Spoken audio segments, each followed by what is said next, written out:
ਸੋ ਨਿਰਮਲ ਮਾਨ ਜੀ ਦੱਸਿਓ ਵਾਟਸ ਅ treasury bill. ਇਹ ਬਹੁਤ ਵਧੀਆ ਤੁਸੀਂ ਕੁਐਸਚਨ ਪੁੱਛਿਆ, ਵੈਰੀ ਇੰਪੋਰਟੈਂਟ ਰਾਜਕਰਨ। ਜਿਹੜਾ ਟੀ ਬਿੱਲ ਹੈ ਨਾ, ਖਾਸ ਕਰ ਅਜੋਕੇ ਸਮੇਂ ਦੇ ਵਿੱਚ ਇਟਸ ਅ ਗੁੱਡ ਆਪਸ਼ਨ। ਜੇ ਸ਼ਾਰਟ ਟਰਮ ਤੁਸੀਂ ਪੈਸੇ ਰੱਖਣੇ ਨੇ ਆਪਣੇ ਕੋਲ, ਬਿਕੋਜ਼ ਜਿਹੜੇ ਟੀ ਬਿੱਲ ਦੇ ਜਿਹੜਾ ਟਾਈਮ ਹੁੰਦਾ, ਇਹ ਤੁਸੀਂ ਆਪਣਾ ਟ੍ਰੈਜਰੀ ਬਿੱਲ ਇੱਕ ਮਹੀਨੇ ਤੋਂ ਲੈ ਕੇ ਤੇ 1 ਸਾਲ ਤੱਕ ਦੇ ਵਿੱਚ ਤੁਹਾਡੇ ਮੈਚੁਰ ਹੋ ਜਾਂਦੇ ਨੇ।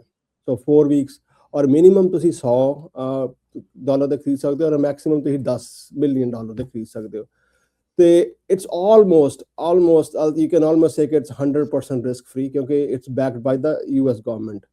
ਪਲੱਸ ਇਹਦਾ ਹੋਰ ਬੜੇ ਬੈਨੀਫਿਟਸ ਨੇ ਕਿ ਜਿੱਦਾਂ ਇਹਦੇ ਉੱਤੇ ਕੋਈ ਵੀ ਸਟੇਟ, ਜਿਹੜਾ ਅਕਸਰ ਆਪਾਂ ਸੁਣਦੇ ਵੀ ਸਰਕਾਰ ਦੇ ਬੌਂਡ ਆ, ਲਾਈਕ ਇਹ ਉਹ ਚੀਜ਼ ਹੁੰਦੀ ਹੈ ਜਾਂ ਡਿਫਰੈਂਟ ਥਿੰਗ ਹੁੰਦੀ ਹੈ? ਐਗਜ਼ੈਕਟ। ਸੋ ਇਹ 3 ਚੀਜ਼ਾਂ ਮੇਨ ਹੁੰਦੀਆਂ ਨੇ ਜਿਹਦੇ ਚ ਆਪਾਂ, ਜਿਹੜਾ ਸਭ ਤੋਂ ਸ਼ਾਰਟ ਟਰਮ, ਜਿਹੜਾ ਸਭ ਤੋਂ ਜ਼ਿਆਦਾ ਲਿਕੁਇਡ ਹੁੰਦਾ, ਜਿੱਦਾਂ ਆਪਾਂ ਕਹੀ ਕਿ ਲਿਕੁਇਡਿਟੀ 1 ਮਹੀਨੇ ਤੋਂ ਲੈ ਕੇ 1 ਸਾਲ ਤੇ ਮੈਚੁਰਿਟੀ ਹੁੰਦੀ ਹੈ। ਸੋ ਤੁਸੀਂ ਆਪਣੀ ਮੈਚੁਰਿਟੀ ਪਿਕ ਕਰ ਸਕਦੇ, 1 ਮਹੀਨੇ ਵਾਲੇ ਲੈਣੇ ਆ ਕਿ ਤੁਸੀਂ 1 ਸਾਲ ਵਾਲੇ ਲੈਣੇ ਆ, 1 ਮਹੀਨਾ, 2, 3, 4, 5, 6 ਮਹੀਨੇ, ਸੋ ਐਂਡ ਸੋ ਫੋਰਥ, 1 ਮਹੀਨੇ ਤੋਂ ਲੈ ਕੇ ਸਾਲ ਤੇ ਲੈ ਸਕਦੇ ਹੋ। ਸੋ ਮੰਨ ਲਓ ਫੋਰ ਐਗਜ਼ਾਮਪਲ, ਜੇ ਮੈਂ ਘਰ ਖਰੀਦ ਰਿਹਾ ਔਰ ਮੈਂ ਘਰ ਦੇਖ ਰਿਹਾ ਔਰ ਮੈਨੂੰ ਪਤਾ ਨਹੀਂ ਉਹਨੂੰ ਘਰ ਲੱਭਣ 'ਚ ਮਹੀਨਾ ਲੱਗਣਾ ਕਿ 2 ਮਹੀਨੇ ਲੱਗਣੇ, ਤਾਂ ਉਸ ਚੱਕਰ ਦੇ ਵਿੱਚ ਤੁਸੀਂ CD ਨਹੀਂ ਕਰਾ ਸਕਦੇ, ਤੁਸੀਂ ਟ੍ਰੈਜਰੀ ਬੌਂਡ ਨਹੀਂ ਲੈ ਸਕਦੇ, ਜਿਹੜੇ 2 ਸਾਲ ਤੋਂ ਲੈ ਕੇ 7 ਤੱਕ ਨੋਟਸ ਹੈਗੇ ਨੇ।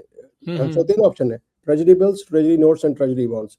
ਟ੍ਰੈਜਰੀ ਬੌਂਡ ਜਿਹੜੇ ਸਭ ਤੋਂ ਲਿਕੁਇਡ ਨੇ, 1 ਮਹੀਨੇ ਤੋਂ ਲੈ ਕੇ 1 ਸਾਲ ਦੀ ਮੈਚੁਰਿਟੀ। ਟ੍ਰੈਜਰੀ ਨੋਟ ਜਿਹੜੀ ਹੈ 2 ਸਾਲ ਤੋਂ ਲੈ ਕੇ 7 ਸਾਲ ਦੀ ਮੈਚੁਰਿਟੀ, ਔਰ ਟ੍ਰੈਜਰੀ ਬੌਂਡ ਹੈ 20 ਸਾਲ ਤੋਂ ਲੈ ਕੇ 30 ਸਾਲ ਦੀ ਮੈਚੁਰਿਟੀ। ਸੋ ਜੇ ਮੈਨੂੰ ਸ਼ਾਰਟ ਟਰਮ ਦੇ ਵਿੱਚ ਹੈ, ਔਨ ਐਵਰੇਜ ਤੁਹਾਨੂੰ 5 ਤੋਂ 7% ਜਿਹੜਾ ਉਹਦੇ 'ਚ ਰਿਟਰਨ ਮਿਲ ਜਾਂਦਾ। ਪਲੱਸ ਇਹ ਹੈ ਕਿ ਤੁਹਾਨੂੰ ਕੋਈ ਵੀ ਉਹਦੇ ਉੱਤੇ ਸਟੇਟ ਜਾਂ ਲੋਕਲ, ਕਈ ਜਿੱਦਾਂ ਕਿ ਨਿਊਯਾਰਕ ਸਿਟੀ ਹੋਈ ਜਾਂ LA ਹੋਇਆ, ਸਿਟੀ ਦੇ ਵੀ ਟੈਕਸ ਹੁੰਦੇ ਨੇ। ਸੋ ਸਟੇਟ ਜਾਂ ਸਿਟੀ ਦੇ ਕੋਈ ਟੈਕਸ ਤੁਹਾਨੂੰ ਪੇ ਨਹੀਂ ਕਰਨੇ ਪੈਂਦੇ। ਤੇ ਓਵਰਆਲ ਇਹਦਾ ਜਿਹੜਾ ਇਟਸ ਮੋਸਟ ਸੇਫ ਇਨਵੈਸਟਮੈਂਟ, ਕਿਉਂਕਿ ਜੇ ਤੁਸੀਂ ਬੈਂਕ 'ਚ ਵੀ ਕਰਦੇ ਹੋ, ਰਿਟਰਨ ਕਿੰਨੀ ਹੁੰਦੀ ਹੈ ਇਹਦੀ? ਵੇਰੀ ਕਰਦੀ ਹੈ, ਪਰ ਇਸ ਟਾਈਮ ਜੇ ਤੁਸੀਂ ਲਓਗੇ ਤਕਰੀਬਨ 5%। ਸੋ ਹੁੰਦਾ ਇਦਾਂ ਹੈ ਕਿ ਜਿਹੜਾ ਤੁਸੀਂ ਨਾ ਇੱਕ ਡਿਸਕਾਊਂਟ ਪ੍ਰਾਈਸ ਤੇ, ਮੰਨ ਲਓ ਕਿ ਤੁਸੀਂ $100 ਦਾ ਟ੍ਰੈਜਰੀ ਟੀ ਬਿੱਲ ਖਰੀਦਿਆ, ਤੇ ਤੁਸੀਂ ਉਹਦੀ ਮੈਚੁਰਿਟੀ ਖਰੀਦ ਲਈ ਮੰਨ ਲਓ ਕਿ ਸਾਲ ਦੀ, ਫੋਰ ਐਗਜ਼ਾਮਪਲ 52 ਵੀਕਸ ਦੀ, ਤੇ ਉਹ ਜੇ ਉਹਨਾਂ ਨੇ 5% ਟਰਨ ਦੇਣਾ, ਤਾਂ ਮਤਲਬ ਤਕਰੀਬਨ ਤੁਹਾਨੂੰ $95 ਦਾ ਹੁਣ ਮਿਲਣਾ, ਤੇ ਜਦੋਂ ਵੇਚੋਗੇ ਤਾਂ ਤੁਹਾਡਾ 100 ਦਾ ਵਿਕਣਾ।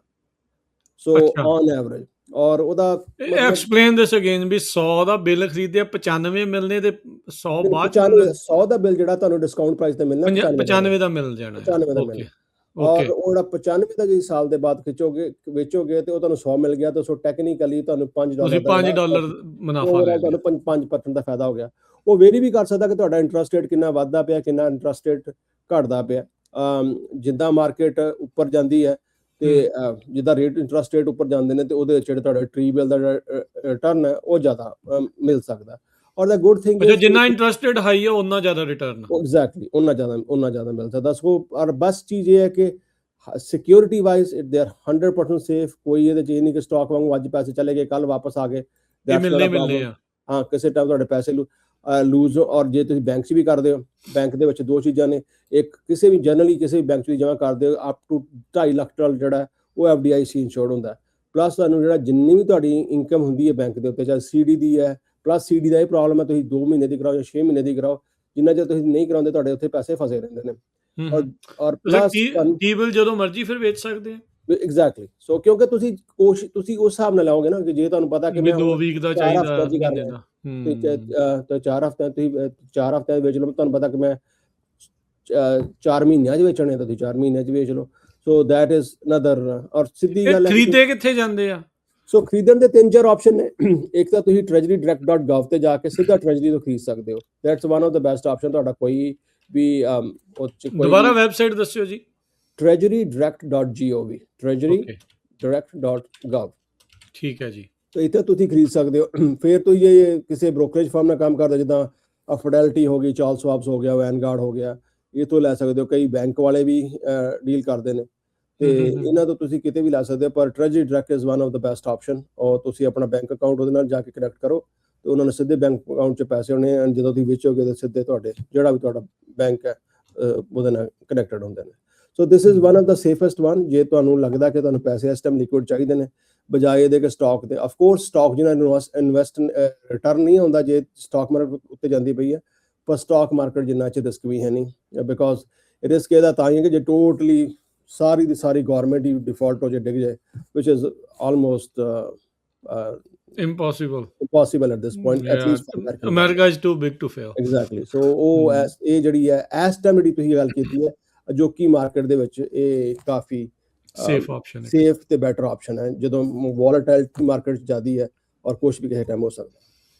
ਕਿਉਂਕਿ ਸਰਕਾਰ ਦੁਆਰਾ ਬੈਕਡ ਨੇ, ਸੋ ਐਗਜ਼ੈਕਟਲੀ। ਉਹ ਉਹਨਾਂ ਦੇ ਬਦਲੇ ਤੁਸੀਂ ਉਹ ਖਰੀਦ ਰਹੇ ਔਰ ਆ। ਜੇ ਤੁਸੀਂ ਜੀ, ਔਰ ਜੇ ਲੌਂਗ ਟਾਈਮ ਕਰਨੇ ਤੇ ਫਿਰ ਤੁਸੀਂ ਨੋਟਸ ਤੇ ਬੌਂਡ ਦੇ ਉੱਤੇ ਕਰ ਸਕਦੇ ਹੋ, ਪਰ ਉਹਦੇ ਬਾਅਦ ਹੋਰ ਆਪਸ਼ਨਸ ਆ ਜਾਂਦੀਆਂ ਨੇ, ਪਰ right now I think short term ਵਾਸਤੇ T bills is good option. ਚਲੋ, ਸਾਡਾ ਦੱਸਣ ਦਾ ਮਕਸਦ ਵੀ ਇਹ ਸੀਗਾ ਵੀ ਅਕਸਰ ਆਪਾਂ ਸੁਣਦੇ ਹਾਂ ਸ਼ਾਮ ਦੀਆਂ ਖਬਰਾਂ 'ਚ, ਅਸੀਂ ਦੱਸਦੇ ਵੀ ਹਾਂ ਵੀ ਬੌਂਡ ਦਾ ਇੰਟਰਸਟ ਰੇਟ ਇੰਨਾ ਜਿਹੜਾ ਉਹ ਚੱਲ ਰਿਹਾ। ਸੋ ਬੇਸਿਕਲੀ ਜੇ 4% ਉਹ 10 ਸਾਲ ਵਾਲੇ ਦਾ ਤੁਹਾਨੂੰ ਮਿਲ ਰਿਹਾ, ਵੀ 10 ਸਾਲਾਂ 'ਚ ਤੁਹਾਡੇ 4% ਜਿਹੜਾ ਉਹ ਵੱਧ ਕੇ ਮਿਲਦੇ ਆ। ਕੀ ਇਹ ਵੇਰੀ ਕਰਦਾ ਰਹਿੰਦਾ, ਜਾਂ ਇੱਕ ਵਾਰੀ ਜਦੋਂ ਤੁਸੀਂ ਬਾਏ ਕਰ ਲਿਓ ਤੇ ਲੌਕ ਹੋ ਜਾਂਦਾ ਹੈ? ਉੱਤੇ ਲੌਕ ਹੋ ਜਾਂਦਾ। ਪਲੱਸ ਤੁਹਾਨੂੰ ਇਦਾਂ ਨਹੀਂ ਹੁੰਦਾ ਕਿ ਜਿੱਦਾਂ ਬਾਕੀ ਤੁਸੀਂ ਜਾਓਗੇ CD ਜਾਓਗੇ ਜਾਂ ਤੁਸੀਂ ਕਿਤੇ ਇੰਟਰਸਟ ਰੇਟ ਤੇ ਜਾਂ ਮਨੀ ਮਾਰਕੀਟ ਅਕਾਊਂਟ ਜਾਂਦੇ ਹੋ, ਤੁਹਾਨੂੰ ਹਰ ਮਹੀਨੇ ਇੰਟਰਸਟ ਮਿਲਦਾ।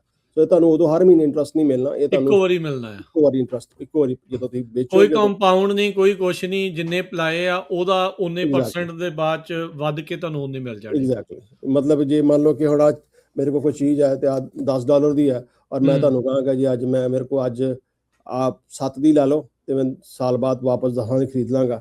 ਸੋ technically I'm using that money.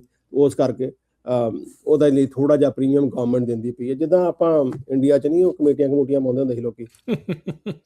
ਇਹ ਸਰਕਾਰੀ ਕਮੇਟੀ ਆ। ਸਰਕਾਰੀ ਕਮੇਟੀ ਹੈ ਐਗਜ਼ੈਕਟਲੀ। ਔਰ ਕਮੇਟੀ ਵਾਲੇ ਭੱਜਦੇ ਵੀ ਨਹੀਂ ਇੱਥੇ। ਨਹੀਂ, ਇੱਥੇ ਭੱਜਣ ਨਹੀਂ ਦਿੰਦੇ। ਜਿਹੜੇ ਭੱਜੇ ਫੜ ਵੀ ਲੈਂਦੇ ਆ। ਬਿਲਕੁਲ।